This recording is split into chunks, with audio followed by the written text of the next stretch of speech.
That is amazing.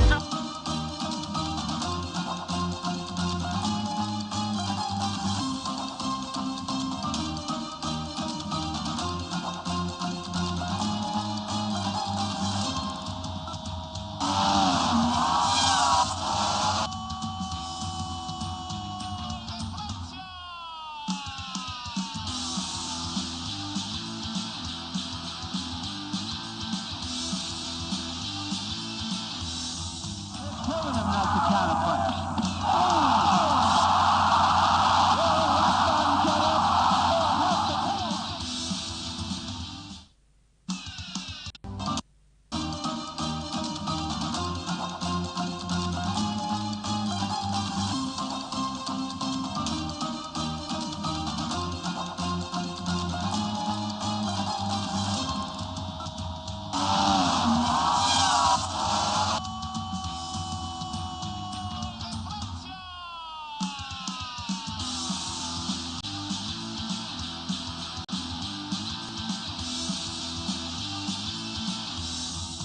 Telling him not to counterpunch.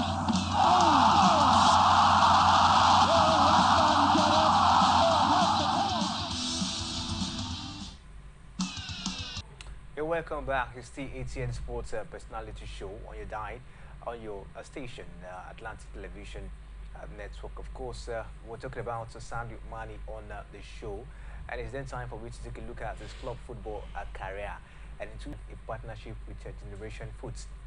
He made his professional debut on the 14th of January 2022, in 2012, coming on as a substitute for Calvin Des in the 75th minute of a one-goal to home defeat against Bastia in League 2. He made 19 appearances in his first league season, 12 as a starter, and scored a solitary goal in a 2-5 loss to a game cap after the stand sent Soferin on 4th of May.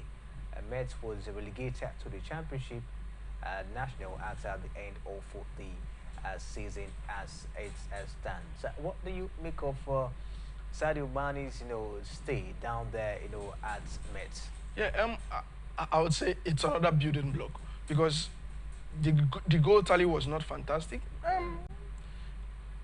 But if the Red Bull Academy comes in for any talent, now how most scouts in Europe work is that's why there's no disclosure on the players they're going for. They come in, they watch, they already have a list of players they are targeting. But how we on the outside know how good a player is, it depends on the amount of clubs coming in for him. If Borussia Dortmund, Ajax, and FC Porto, or any of the Red Bull brands are coming in to pick somebody, you know they have seen something. Because they don't go for any person. They go for players that they can get, churn out the talent in them and make money from the players. So for the Red Bull brand to come in and say, come and join our Australian team, they must have seen something in him that people from the outside didn't see. So they must have seen the desire. And they must have seen, okay, this boy is very raw. He didn't have a good formative years in the academy we were talking about. Now, as good as they are, maybe they didn't polish his finishing. Till today, Sadio Mane's finishing is still a problem. Some attackers need 3 chances to score 1. I think Sadio Mane needs 4 to score 1. But what you won't take away from him is he doesn't hide. Sadio Mane doesn't hide at all. So he's playing poorly, he will smile and continue to put in the effort. So they must have seen, okay, this guy has enough raw materials. We can now work on polishing the other side of his game. His positioning. Why is he always offside? For him to have 1 goal, it means either his finishing is poor or he's not getting into good finishing positions. How do we help him? So that move from Metz, that many on the surface didn't see, to Red Bull, Salzburg, was like another step in the development of Sadio Mane. And we'll go on to talk about his time at Red Bull, but you can see the development. Even when they played in the Olympics, people that watched him in the Olympics knew that this guy is obviously too talented. Yes, you could call him a speedster, but he was more than just speed.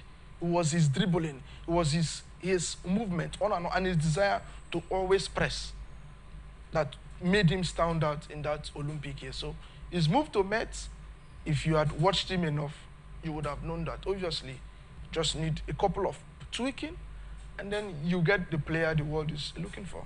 Mane departed, after a solitary season to join Austrian club Red Bull Salzburg in 2012 for a fee of €4 million, winning a league and Copa Domestica double in the 2013-2014 season. Later that summer, Mane transferred to English club Southampton for a club record fee of £11.8 million. There he set a new Premier League record for the fastest hat-trick scored in 176 seconds in a 6-1 win over Aston Villa in 2015. Just like you mentioned, from Meds he started progressing. He went down to Salzburg. I think he won some couple of titles there, and of course, let's talk about his goal tally also increased, and also his transfer from Salzburg to Southampton. We saw his fee from 4 million euros to about 11 point something million pounds, as it stands.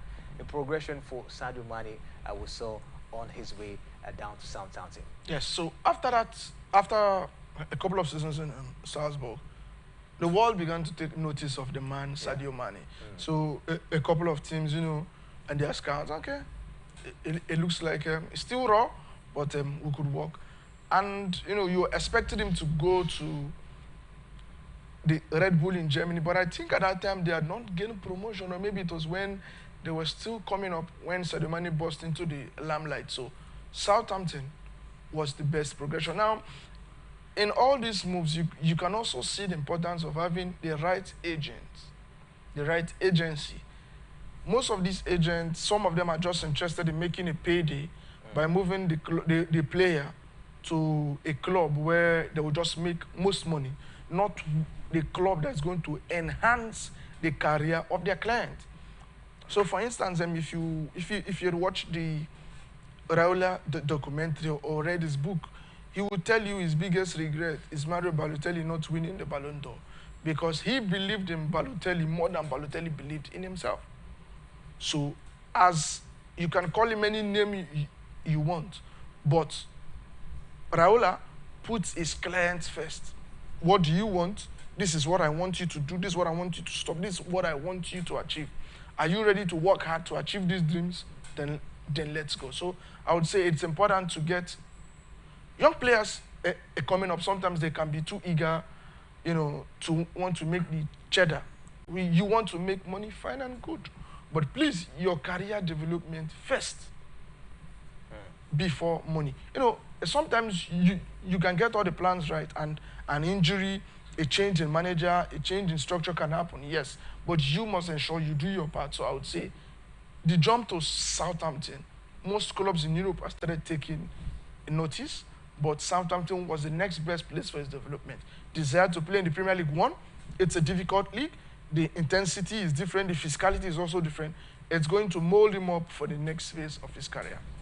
Interesting one, as it is. And then we talk about his next move. We talked about Liverpool and then Bayern Munich, where he is, as it stands. Let's take a look at Liverpool. I think he was there from some couple of years. 6 seasons, precisely. Yeah. 6 seasons. As it stands, do you think Liverpool really showcase, because it's not only a question you ask, because that was where everyone knew him, as it stands. What do you make of his stay down there, at Liverpool? Sadio Mane is a Liverpool legend. He achieved so much. Yes, I think when Salah came in, the limelight shifted a little bit to Salah, because Salah took the league, not Liverpool. Salah took the league by storm. Even though Sadio Mane was impactful for Liverpool, I remember the early days of Sadio Mane in Liverpool. It was so good that I think his debut was against Arsenal, and he scored a banging goal where they celebrated on a touchline with club, and it was emotional. Sadio Mane was so pivotal to Liverpool that they literally sent private jets to pick him after one AFCON. Like the group knew his importance. he was that important for them. When you talk about the chief building block that brought Liverpool success, that spine, the leader of the pack was Sadio Mane. Before Salah, Van Dijk came in, the leader was Sadio Mane. And he was so adaptable that they had to push him to the right flank, and he still delivered. Even though you could say Salah had more goals and assists than him, Sadio Mane it was never hidden throughout his tenure. You can accuse him of anything, but Sadio Mane was never hidden. So I would say his time at Liverpool was success. Goals, clutch moments. Clutch moments. When the game is almost lost for the opposition, for his team, he will come in and get a goal. One of them that stands out, the Barcelona 4-0 is good, but you see that 2-1 to Aston Villa, the year Liverpool won the league. Goals like that, moments like that, you will always remember Sadio Mane for. All right, let's quickly take a look at his international career. Now, at international level, Mane has registered 34 goals in 93 appearances for Senegal since his debut in 2012, and currently ranked as his nation's all-time top scorer and third in all-time appearances. He represented Senegal at the 2012 Olympics, as well as the 2015 and 2017, 2019 and 2021 edition of the African Cup of Nations. In 2019 tournament, Mane helped Senegal to a runners-up finish, and a year later was named African Footballer of the Year. In the 2021 final, Mane scored the winning kick in the penalty shootout to give Senegal their first African Cup of Nations title, and it was also named the player of the tournament. In 2022, he was crowned African Player of the Year for the second time, and Mane also represented his nation at the 2018 FIFA World Cup in its second ever appearance in the competition as it is. Take a look at his international career.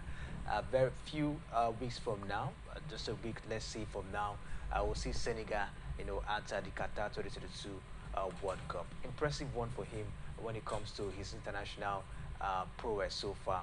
What do you make of him, overall, when it comes to him, of course, doing or playing for his country, Senegal? On the international level, him with this, decisive spot kick to win them was the crowning moment for me. For him missing crucial penalties to converting that one, it takes the nerves of steel. Some other players would have said, I've missed a couple of high-profile penalties for my country.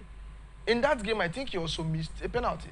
So I would say, get someone else to take it, but no. He loved his country so much, he's willing to put his integrity, his footballing career on the line to say, I'm going to take this penalty, and if I lose it, I lose it, and if I score, we're going to be crowned African champions. And, he did. And the African champions, going into this World Cup, they are a massive favorite on the African angle to say, let's do better than go beyond the quarterfinals. Let's make it to the semis. The Senegalese team are that good.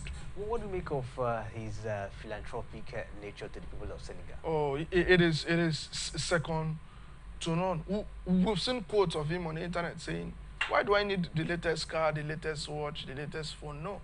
There are people that need them more than me. So constantly, he is in touch with his homeland. There are footballers that do charity. But when you look at the percentage that Sadio Mane gives to his people, Sadio Mane is at the top of the food chain for me. Always giving back to his community, building schools. He wants to ensure that people Senegalese as a whole, they might not be as comfortable as he is, but whatever he has, there's a percentage that goes to the Senegalese community, and it's a admirable one for other footballers to love and admire.